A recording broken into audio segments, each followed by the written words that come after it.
Islam doesn't just have rules for Muslims. Islam also has rules for non-Muslims. These are rules that are to be imposed on non-Muslims whenever possible.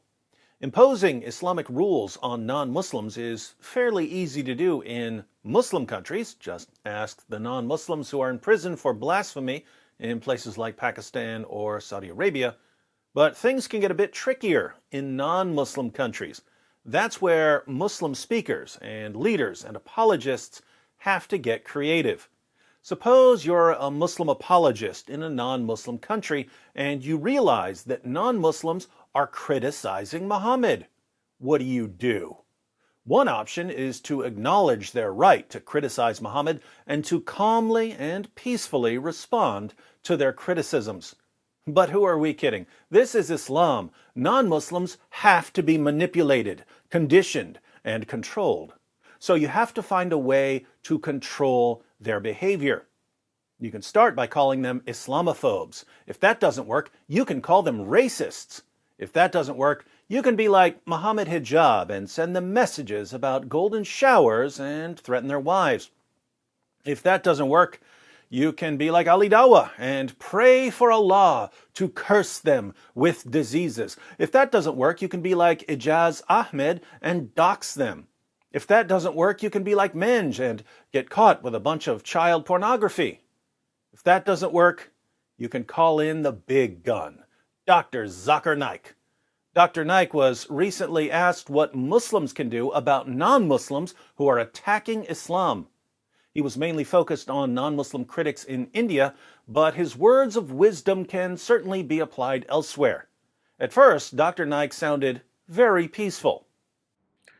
What should we do? As Allah says in the Quran, in Surah Fussilat, chapter number 41, verse number 34, repel evil with good. You may never know the person who is the enemy will become your friend. So if they are abusing you, if they are calling you with names, illogically blaming you, repel evil with good. You be kind to them. Be kind to them. What a lovely message. Unfortunately, Dr. Naik made it clear that the be kind to them approach only applies in places where Muslims are completely outnumbered and are unable to enforce Islamic law. You be good to them. As far as we in India, we should soften their hearts. And as Allah says, you may never know that the enemy will become your friend. But there are countries where Muslims outnumber the non-Muslims, and the Muslims are able to enforce Sharia. Dr. Naik has a totally different approach in these countries. Non-Muslims who criticize Islam should be prosecuted. This backlash that came from the Gulf country, it should have come long before, but better late than never. And I agree with it, that they gave them warning and many of them were arrested. They were put in jails, many were sent back. So, in non-Muslim countries, Muslims can't enforce Sharia, hence they should try to melt people's hearts with kindness. But in Muslim countries, non-Muslims can simply be thrown in prison for criticizing Islam. Notice, if you've got a diabolical mind, you could put together a plot here. You could keep records of critics of Islam in non-Muslim countries and then wait for them to travel to a Muslim country. Once they enter a Muslim country, you could prosecute them for what they said about Islam in their non-Muslim countries. And that's exactly the plot that Zakir Naik came up with. That even collect the data of all the negative remarks and abusive of all the non-Muslims in India and keep a data bank and store it into the computer. Next time if they come to the Gulf country, whether it be Kuwait, whether it be to Saudi Arabia, whether it be to Dubai, whether it be to Indonesia, in the data bank it should be mentioned, okay, now they have abused the Prophet, which is not permitted by law, and they have abused Islam, bid them to task, have a case against them, arrest them and put them behind bar. Make it public that we have a data bank, don't reveal the names. The moment they come, arrest them, take them to the court of law, give them punishment. Believe me, most of these people who are BJP Bhakt, who are spreading venom against Islam, against the Muslim, they will get scared. Putting all of this together, we've got Zakir Naik's plot to silence critics of Islam. When someone criticizes Islam in India or Europe or America, Muslims should be kind to the critic. But while Muslims are being kind to the critic, they should also be keeping careful records of what the critic says about Muhammad and the Quran, because if the critic is ever traveling to a Muslim country or through a Muslim country, he can be arrested and imprisoned, or, in certain places, sentenced to death. This will frighten other critics of Islam into keeping their mouths shut about Muhammad and the Quran. Interestingly, this idea to keep records on critics of Islam didn't start with Zakir Naik. Muslim apologists have been keeping tabs on us for years. For instance, Ijaz Ahmed recently apologized following a backlash over his use of a racial slur and his doxing of a debate opponent. But it's difficult to take his apology seriously because he's been plotting this for years. As Paul Williams shared, Ijaz Ahmed and I were once friends back in the day. He confided to me how he kept detailed records of people he considered enemies, usually Christians. Their names, full addresses, family members, telephone numbers, anything he could find. He boasted how he had a way of finding out information.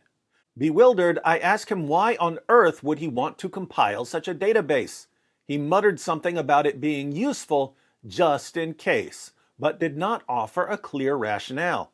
But I was very disturbed. He was behaving like a covert intelligence officer compiling personal information on others to be used against them one day. He told me that he had highly personal data about certain well-known individuals. That was several years ago. Now this video surfaces recording how Ijaz Ahmed published personal and sensitive information about people in the public domain. In other words, doxing. This is shocking, but far from surprising. People should be aware of this background. One of the most disturbing features of Islam is its obsession with controlling what people can say and what people can do. Blasphemy laws, terrorist attacks, threats, abuse, insults, doxing, these are all tools in the jihadi's tool belt to help him control what you say and what you do. But to the Zakir Naiks and the Ijaz Ahmeds and the Muhammad Hijabs and the Ali Dawas of the world, let me say, you will never stop us from criticizing your fake prophet and his stupid, stupid book. Why? Because too much depends on our success in exposing your fake prophet. The future of humanity is at stake here. So your little plots just aren't going to work. But no matter how clearly we explain our reasoning, you Muslim apologists never seem to understand why we insist on criticizing and mocking your fake prophet, even in the face of threats and intimidation. So I think we should finally lay down some ground rules. Here are Wood's 4 rules of fair criticism. Rule number 1. If your prophet calls for our violent subjugation, then we get to criticize and mock him. Rule number 2.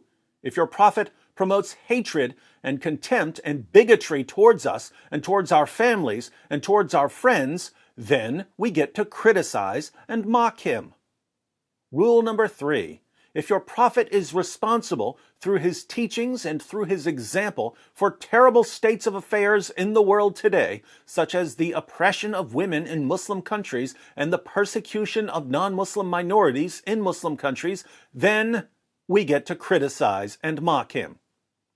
Rule number 4. If your prophet had sex with a prepubescent girl and married the wife of his own adopted son, and received revelations that gave him special moral privileges, and thought he was demon-possessed, and tried repeatedly to hurl himself off a cliff, and claimed to be the victim of a magic spell that gave him delusional thoughts and false beliefs, and admittedly delivered revelations from the devil, and declared that the sun sets in a muddy pool and that stars are missiles that God uses to shoot demons, and ordered his followers to drink camel urine and to squat while peeing, and walked around covered in semen and sucked on the tongues of little boys, then we get to criticize and mock him. Those are the rules. And guess what? Your prophet did call for our violent subjugation.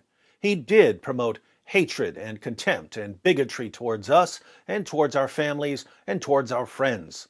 He is responsible, through his teachings and through his example, for terrible states of affairs in the world today. He did have sex with a prepubescent girl. He did marry the wife of his own adopted son. He did receive revelations that gave him special moral privileges. He did think he was demon-possessed. He did try repeatedly to hurl himself off a cliff. He did claim to be the victim of a magic spell that gave him delusional thoughts and false beliefs. He did admittedly deliver revelations from the devil. He did declare that the sun sets in a muddy pool and that stars are missiles that God uses to shoot demons. He did order his followers to drink camel urine and to squat while peeing. He did walk around covered in semen. He did suck on the tongues of little boys. Therefore, according to all reasonable and just rules of criticism and mockery, we get to criticize and mock the false prophet Muhammad and his silly revelations. And if you keyboard jihadis have a problem with that, then you have my full permission to cry me a river. But under no circumstances do you get to silence us or in any other way impose the commands of an illiterate 7th century caravan robber on us. Any attempts to silence us, whether through terror or threats or doxing or deplatforming or luring us to a Muslim country to have us prosecuted, will result in even more relentless criticism and mockery. Like it or not, your prophet is the most mockable person in history, and it's completely, utterly, totally his fault. He said what he said. He did what he did. His teachings and his actions are on him. So if you don't want us mocking your prophet, get a new prophet. Just make sure your new prophet is the exact opposite of that child-molesting, wife-beating, slave-trading, promise-breaking, captive-raping moron you're following now. For those of you who don't follow history's most obvious false prophet, be sure to check out some of my other responses to Zakir Naik. I know he makes it easy by using such dumb arguments, but just because he makes it easy doesn't mean it's not fun.